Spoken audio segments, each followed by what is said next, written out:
नमस्कार साथियों, मैं विवेक दुबे हाजिर हूँ एक नई जानकारी लेकर।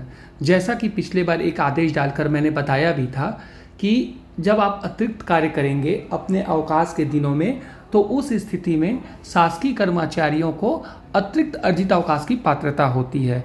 और इसके संबंध में मैंने एक आदेश भी डाला था, लेकिन उस आदेश में कुछ पुराने रेफरेंस भी थे, तो बहुत सारे साथी जो हैं कंफ्यूज भी थे और कुछ साथी जानबूझकर सवाल भी उठा रहे थे कि सर क्या मिलेगा।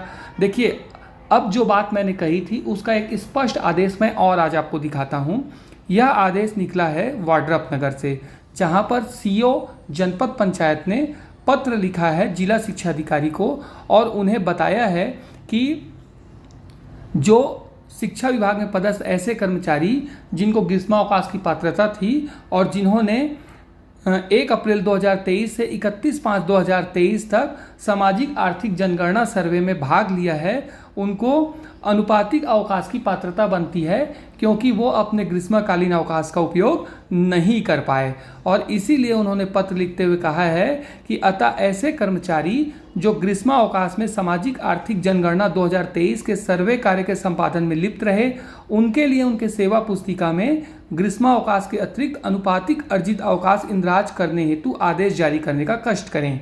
देखिए, इस चीज़ को समझिएगा कि जिला पंचायत सीओ ने पत्र जिला शिक्षा अधिकारी को लिखा है, क्योंकि कर्मचारियों का आदेश स्कूल शिक्षा विभाग के ही अधिकारी निकाल सकते हैं और उन्हीं के आदेश को सर्विस बुक में इंदराज करके लाभ दिया जा सकता है। तो बिल्कुल सही तरीके से सीओ ने पत्र लिखा है जिला शिक्षा अधिकारी को, क्योंकि कर्मचारी जनपद पंचायत को सेवा दे रहे थे, उनका कार्य कर रहे थे। और उन्होंने बाकायदा इस पत्र में बताया है कि 1/3 के अनुपात में अर्जित अवकाश मिलेगा। ऊपर में लिखा भी गया है कि 3 दिवस कार्य करने पर 1 दिवस अतिरिक्त अर्जित अवकाश की पात्रता होती है।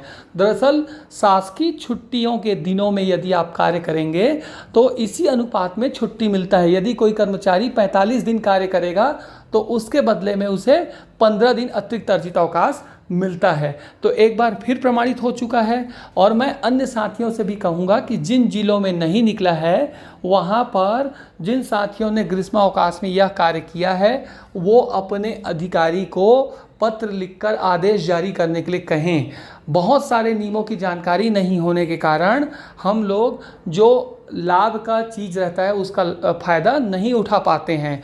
तो ये आदेश आपके काम भी आएगा। और दूसरी बात, आप तत्काल आवेदन लिखें अधिकारी को और जितने भी दिन की आपकी पात्रता बनती है उतने दिन का वो आदेश जारी करेंगे और वो सर्विस बुक में आपके इंदराज होगा। भविष्य में भी यदि आप शासकीय छुट्टियों के दिन में कार्य करते हैं कार्यालय का, तो बिल्कुल इसी अनुपात में आपकी जो है अर्जित अवकाश की पात्रता बनती है और आप उसका लाभ उठा सकते हैं। धन्यवाद दोस्तों।